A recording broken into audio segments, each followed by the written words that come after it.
அனுதின நம்பிக்கையின் பனித்துளி. நீதிமொழிகள் 16ஆம் அதிகாரம் 3ஆம் வசனம். உன் செய்கைகளை கர்த்தருக்கு ஒப்புவி, அப்பொழுது உன் யோசனைகள் உறுதிப்படும். நமது திட்டங்களை தேவனிடம் ஒப்படைக்கும் பொழுது நமது குழப்பங்களை அவருடைய தெளிவுக்காக பரிமாறிக்கொள்கிறோம். ஒப்படைத்தல் என்பது எல்லாவற்றையும் கைவிடுவதல்ல. கர்த்தருடைய வழி நம்முடைய வழியை விட சிறந்தது என விசுவாசித்து நம் செயல் திட்டத்தை ஒப்படைத்து அவருடைய சரியான நேரத்திற்காக காத்திருப்போம்.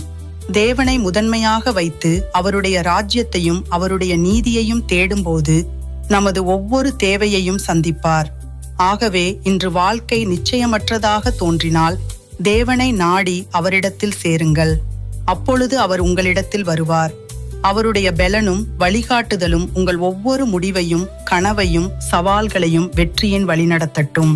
ஜெபிப்போம். அன்புள்ள ஆண்டவரே, இந்நாள் வரை எங்களை வழிநடத்தியதற்காக உமக்கு நன்றி. உமக்கு பிரியமாகவும் உமது ராஜ்யத்திற்கு முன்னுரிமை அளித்து உம்மை இன்னும் நெருங்க அருள் புரியும். எங்கள் திட்டங்களை உம்மிடம் ஒப்படைக்கும் பொழுது நீர் அவற்றை நிலைநிறுத்துவீர் என்ற உறுதிக்காக நன்றி. நாங்கள் எங்கள் சொந்த புத்தியை சாராமல் எல்லாவற்றிற்கும் மேலாக உமது வழியை நாட உதவும். ஆமேன். உங்கள் உண்மையான அர்ப்பணிப்பு தேவனுடைய சரியான காலத்திற்கான கதவை திறக்கிறது.